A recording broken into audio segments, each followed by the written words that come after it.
I was a slave until I died. Then I was reborn a god. Hey, welcome back, ScreenCrush. I'm Ryan Airy, and Black Adam has arrived. Now, we're going to break down this post-credit scene, which actually has huge implications for the DCEU and is kind of a soft reboot for this franchise. So, in this post-credit scene, Black Adam is not alone. Whoa, person, you have to issue a spoiler warning. But doesn't everyone already know? Everyone knew before the movie even came out, but you still have to say spoiler warning or people are gonna cry about it. Fair enough. Okay, spoiler warning for the new DC film Black Adam, as well as its post-credit scene, which features the return of Henry Cavill's Superman. Heck yeah, high five! So, in the post-credit scene of Black Adam, we see a drone fly down and project a live hologram of Viola Davis's Amanda Waller. Now, of course, you remember her from the Suicide Squad films, both the good one and the bad one, as well as Peacemaker. Empathy. In this business, Leota, that will get you killed. She's essentially threatening Black Adam that he's not to set foot outside his country of Khandaq or there will be consequences. To which Black Adam says, There's no one on this planet that can stop me. and then in walks Superman. More specifically, Henry Cavill's Superman. We can even hear the classic Richard Donner Superman theme.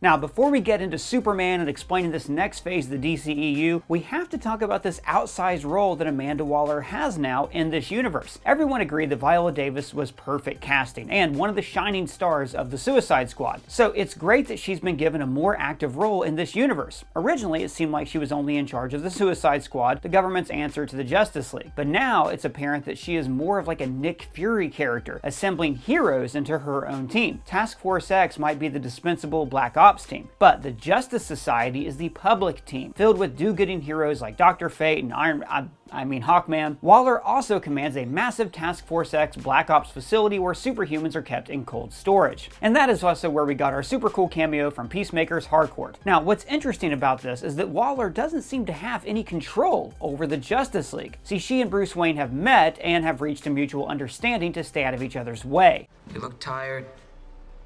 Should stop working nights. But the end of the Justice League made it pretty clear that Bruce Wayne was founding this organization in his family's home and that he runs this show. Big round table. 6 chairs. Right there. But room for more.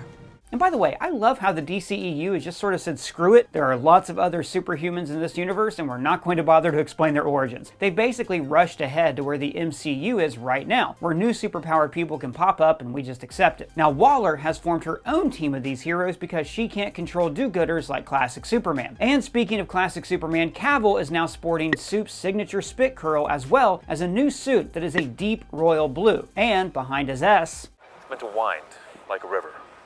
It comes and goes.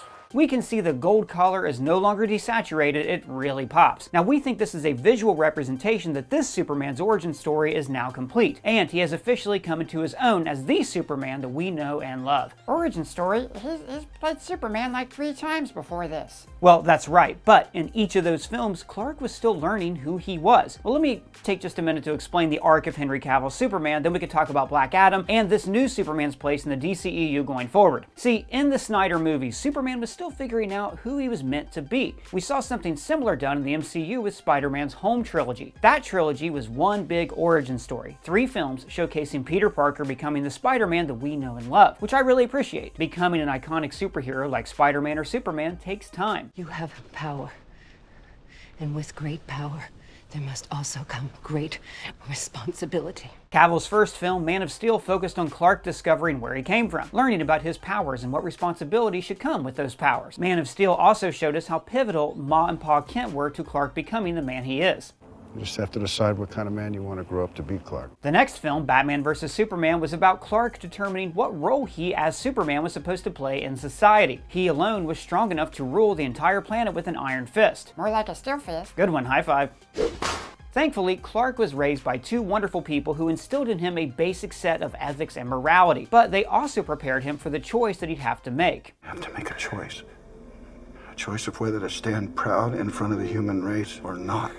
Clark would never allow his power to consume him. He'd never use his power to put himself in charge. His only desire was to live a simple life and to use his powers to help where he deemed appropriate. But then comes the very complicated question of what is appropriate. To what extent should he involve himself in world affairs? Sure, he could stop any war that he wanted, take out any tyrannical dictator, force the hand of any governing body to implement legislation that would help a lot of people. But just because he can do those things, does that mean that he as one man should do them? Should he as an unelected official utilize force to make the world a better place? Would those types of actions not make him the tyrant? Now, we saw this issue touched on in the trial that took place in Batman vs. Superman. The sky cracked open. He came down. Then came fire. And then that film ended with Superman making the ultimate sacrifice.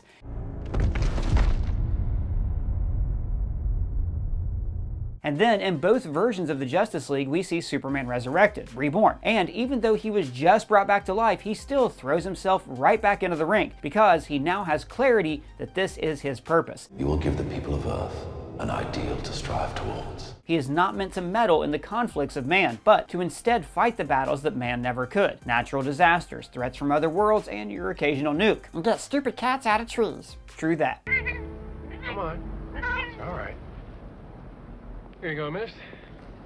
Gee, thanks, mister. So why is Superman working for Amanda Waller now? She's kind of a mean lady that would definitely rule with a steel fist if she could. Well, in her post-credits scene, we hear Waller say that she'll call in a favor. So it's likely that Superman is there reluctantly. We think that Waller may have something on Superman. Maybe she knows his secret identity. Well, how could she have possibly figured that out? Well, it's not like Superman wears a mask. I mean, his only disguise as Clark Kent is his glasses. Hey, who are you? Get out of here. Security, get this guy away from the counter. Dude, it's me. Glasses. Oh, person, you're back. I never left. Now, like I said earlier, Superman just wants to live a happy and relatively normal life. So when someone like Amanda Waller comes in threatening to take that away, I can see how he'd agree for a favor in exchange for keeping his secret. Why doesn't he just rip her in half or something? Doug! Just saying. Well, like we've established, that's not his style. And I'm sure Waller put in place some kind of failsafe that would reveal his identity if he did decide to take lethal action. So what, Superman's Amanda Waller's weapon now? Well, not exactly. So from the way Superman was talking in this post-credits scene, I think he may have actually had some agreement with Waller in regards to Black Adam. Superman says it's been a while since someone made the world this nervous. Now we think the someone he's referring to is himself, another being whose very existence made the world nervous. Must there be a Superman? Now, I don't think that Superman is looking for a fight with Black Adam, but I do think that he's hoping to gain his trust. Superman wants to know that a being this powerful won't be a threat to the planet that he has sworn to protect. And this last scene is actually what sets the stage for the next chapter of the DCEU. This sets up a crossover movie that will bring together all the heroes and villains into one epic film. And it's going to be a kind of crossover that we've actually never seen in the MCU. Oh, what is it? Well, before I get straight into the theories, I gotta say that Civil War worked because Tony and Steve had a difference of philosophies. And I think the same should be true in this new phase. The eventual fight between Superman and Black Adam will stem from a philosophical disagreement, a debate on how someone with such power should interact with world affairs. Superman has taken the approach of staying out of certain situations, even if it's hard. Now he does this because he fears the slippery slope that he may fall down if he starts involving himself in geopolitical conflicts. Black Adam, on the other hand, may have no problem involving himself in any conflict that he deems worthy of his time. Black Adam views himself as the world's savior. He wants to live up to his son's legacy and use his power to protect those in need, even if it means crossing that political line that Superman tends to stay out of, and even if it means doing a lot of killing along the way. I would love to see Superman and Black Adam fight not only physically, but also have a philosophical debate on what their role in the world should be. Neither of them are interested in ruling the planet. We saw as much when Black Adam destroyed his throne, stating that it felt wrong when he sat down on it. But while Superman may look at war between men and say that he's going to stay out of it, Black Adam may say hell with that, pick a side, and go end it. Well, isn't that a good thing? Wouldn't he pick the good side? Well, buddy, that's the thing. Which side is the good side? Some conflicts are clearer than others. And while Superman likely has his own views and political interests on who he hopes wins a certain conflict, he holds true to the principle that one man alone should not be making those decisions. And Black Adam could be of the opposite opinion. He could feel that it is his duty as someone with these powers to do everything he can to make the world a better and safer place. In the comics, Black Adam has said, "In my attempt to protect our homeland, I turned my back on the rest of the world, and I suffered suffered for it. I witnessed the true evil that lives within so many, and I realized that Khandaq must teach the world how to deal with it. We have a mission. So you're saying that Black Adam and Superman both want the world to be a better and safer place, but Black Adam is arrogant in the sense that he thinks he knows what's best for everyone, while Superman is principled almost to a fault. By staying out of conflicts he could resolve in an afternoon. I'm sorry, I wasn't listening. Black Adam versus Superman could be the fight of the century, but not only bronze versus steel, but it could also be a debate on the role of a modern-day god. So are they doing like a Black Adam versus Superman movie? Is that the plan? Yeah, well, I mean, Dwayne "The Rock" Johnson even said as much. We will create Black Adam for him to be the most powerful and unstoppable force on this planet. The most powerful and unstoppable force in the entire universe has been on the sidelines for too long. It's also the case that the old WB leadership wasn't interested in bringing Cavill back as Superman. Not because they didn't like him in the role, but simply because the films Cavill has been in as Superman haven't been super successful. The DCEU in its entirety hasn't come anywhere close to the success of the MCU, and that's what Warner Brothers was aiming for. The Rock has stated that he fought to include Cavill's Superman in this movie and teased future projects with him as Superman. But the old ownership at Warner Brothers just wasn't interested. Old ownership? Yes, Warner Brothers is now owned by Discovery, and The Rock has said that the new owners were all on board for bringing back Cavill and setting up future films with Black Adam and Superman. And I think this is a great idea. DC has reached a point where there's really no point in starting over. Their new mission should just be to make kick-ass movies. Utilize the great actors you already have. Gal Gadot as Wonder Woman, Margot Robbie's Harley Quinn, Henry Cavill's Superman, Jason Momoa's Aquaman. Hell, even Ben Affleck's Batman is coming back for Aquaman 2 and Flashpoint. The audience knows these characters and loves these characters despite the movies they were in not being that great. Like brunch. Like, what is brunch? Hey, I liked Aquaman. Yeah, it was pretty good. And that's my point. Keep what works, ignore what doesn't. And just start making great movies. Establish relationships and banter between your characters. Connect with the audience. And then bring them all together for your own big culmination film like Infinity War or Endgame. And now I'm going to tell you exactly what this giant team-up movie should be. Imagine a big team-up movie with Harley Quinn, Superman, Aquaman, Ben Affleck's Batman, a recasted Flash, Black Adam, Peacemaker, all coming together to save the world? Yes, but from who? What if Amanda Waller grows tired of working with superheroes and imprisoned villains? What if instead we see her form a new team? What if Amanda Waller forms the Legion of Doom? What? This is something we have never seen in a Marvel movie. We've never seen a villain team-up film. Waller has always been an antagonistic character, and she has no qualms about working with villains. Granted, the villains that have worked for her had chips in their heads that would explode if they ever disobeyed. Now, this method, however, has never worked out for Waller. So, what if she learned from her mistakes and takes a new course of action, putting together a group of enhanced individuals who share her admiration for power and control? A group of supervillains she doesn't have to threaten or argue with about the ethics of what she's doing. A group of villains who share her vision of a world that needs order, a world that needs a boot on its throat. The type of supervillain team that aims to rule the world through fear, similar to the Empire.